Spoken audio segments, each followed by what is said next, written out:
Bienvenido al especulador del caos. En este podcast vamos a continuar con el tema ¿qué hago con mi dinero? Añadiendo la siguiente subpregunta: ¿debo de comprar oro? En este capítulo vamos a empezar desarrollando el podcast a partir del anterior. Así que si te lo has perdido, te recomiendo que vayas al capítulo anterior y lo escuches. En este podcast vamos a finalizar el desarrollo e intentar llegar a una conclusión que sea relevante, al menos para mí. En el momento de la conclusión notarás que tal vez se te escapa que esa es la conclusión, ya que no mostraré ningún síntoma de recomendación, de solución ni de nada. Simplemente esto es un podcast de reflexiones sobre qué hacer con mi dinero. Continuemos con este singular metal, partiendo de un análisis fundamental de las últimas décadas. El oro, en general, ha demostrado ser un activo seguro y una reserva de valor para los inversores, siendo uno de los momentos más destacados la década de 1970, cuando su valor pasó de los $35 la onza en 1971 a los $850 la onza en 1980. Este aumento se debió principalmente a la incertidumbre económica, incluyendo la crisis del petróleo y la inflación. Durante las décadas de 1980 y 1990, el valor del oro se estabilizó y disminuyó debido a la estabilidad económica mundial, así como una política monetaria más estricta y una disminución de la inflación. En la década del 2000, el mercado del oro experimentó un aumento nuevamente debido a la incertidumbre económica mundial, específicamente la crisis financiera global en el año 2008. Esta llevó a los inversores a buscar activos más seguros. En estos últimos años, el precio del oro ha fluctuado debido a la volatilidad del mercado, con excusas: 1. Sobre la guerra comercial entre Estados Unidos y la China, la pandemia, que ha generado un aumento en la incertidumbre económica global, siendo en agosto del año 2020 el primer récord de ver a nuestro querido oro por encima de los $2.000 por onza. El metal precioso ha demostrado ser un activo valioso para los inversores a largo plazo, especializado en servir como cobertura frente a la inflación y una reserva de valor en tiempos de incertidumbre económica global. Sin embargo, siempre existe el riesgo de tener o de sufrir pérdidas significativas en el corto plazo, debido a la volatilidad del mercado y a los cambios entre la oferta y la demanda. Vamos a continuar con chartismo milenario, o también conocido como análisis técnico. En nuestra querida taberna hay mucha coña con esto de las líneas milenarias, soportes, resistencias y cualquier otro tipo de trazo que hagas en el gráfico, ya que el precio se dedica a romper esas líneas estén trazadas donde sean que estén trazadas y romperlas de las más diferentes maneras. A veces las rompe ligeramente, a veces las rompe de manera brutal y a veces parece que las va a romper y no las rompe. Así que el mercado es una auténtica bestia de volver loco a cualquier trader que se tome el chartismo como la forma empírica y fabulosa de ganarle sistemáticamente al mercado. Al menos esta es la conclusión de nuestra taberna tras haber hecho cientos de miles de trades.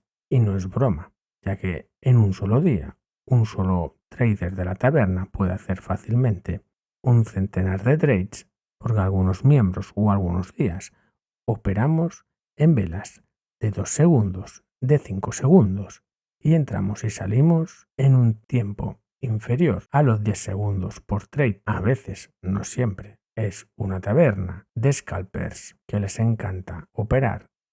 Empecemos en el año 1834, que son los datos de análisis técnico que puedo tener, donde en ese año empieza a cotizar a $20 la onza, manteniéndose en el precio entre 20 y llegando a un máximo de casi $21 en el 1928, lo que viene siendo 90 años de estar el precio parado en torno a los $20 la onza.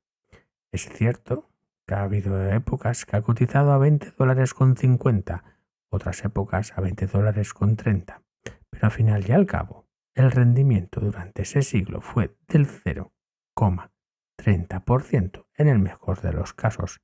También así, su pérdida de precio, siendo también 0,30% la pérdida de valor. Poco riesgo, poca ganancia. A partir de 1931, nuestro querido oro se transformó en Nacho Vidal, es decir, pegó un salto desde casi los $21 la onza hasta unos magníficos $35 la onza en el año 1935, y el precio se quedó en torno a los $35 la onza hasta el año 1971, que empezó a romper la zona de los $37 la onza y despegó de nuevo de manera brutal, con más de un 300% de ganancia, hasta los $870 la onza en enero de 1980.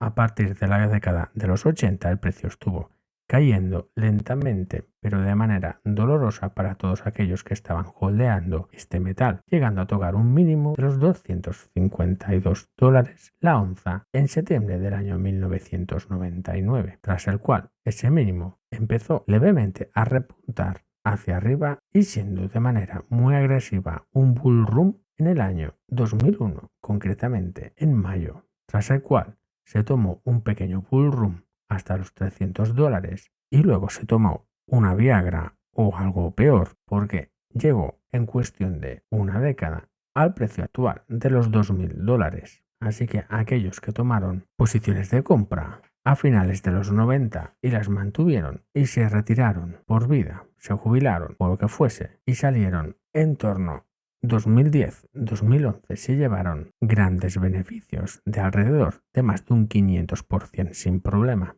Sin embargo, los que compraron a principios de los 80 y tuvieron que empezar a recuperar ganancias o a retirar posiciones porque la vida da muchos cambios, a finales de los 90 tuvieron pérdidas muy grandes, siendo estas de hasta 2/3 del valor en el que habían comprado. Actualmente el precio está en $1.945, es decir, no hemos roto el techo que se formó en los máximos del año 2011. Hemos tenido dos canales laterales bien diferenciados, uno más estrecho que está en la zona de los 1.600 a los $2.000, que es donde nos encontramos en estos dos últimos años, y estamos en la parte superior, y un segundo canal que está en la zona de los 1.200. Espero que te recuerdes esa maravillosa frase que se dice en redes sociales, que creo que es de Warren Buffett o de Benjamin Graham: compra barato para vender caro. El precio hoy está a 1945 y de momento lleva una década, desde el año 2011, que no rompe el techo de los $2.050 la onza. En estos últimos años he escuchado a expertos y expertas que esto va directamente a los 2.400, que los 2.400 son un hecho, pero visto con perspectiva, aquí estamos en 1945 una vez más, y espero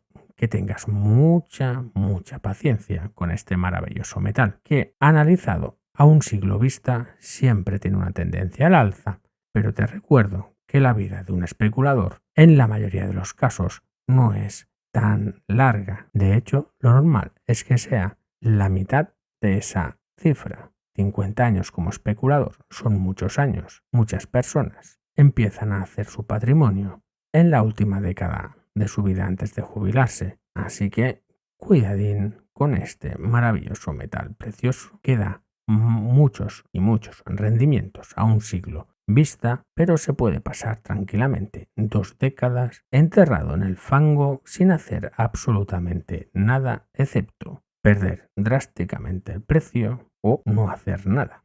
Doy las gracias a nuestro querido oyente Rafa por el apoyo incondicional a este podcast. Me ha costado mucho acabar esta segunda parte, ya que el análisis técnico no sabía exactamente cómo hacerlo. Lo he grabado muchísimas veces y ninguna de ellas me ha satisfecho del todo. No porque haya intentado predecir el precio, sino porque quería que se escuchara de la manera más eficaz que ha estado haciendo el precio durante este tiempo sin ver en ningún momento ninguna gráfica. Pero haberlo conseguido, que hayas disfrutado y que hayas ganado unos maravillosos satoshis escuchando este podcast, ya que en Fountain te llevas un satoshi por minuto cuando escuchas este podcast o cualquier otro de la red de Fountain. Espero ver tus réplicas en los comentarios y así poderte contestar en comentarios o mejor todavía, dedicarte un podcast contestando ese comentario. Gracias por escucharme y saludos desde nuestra querida Taberna del Caos.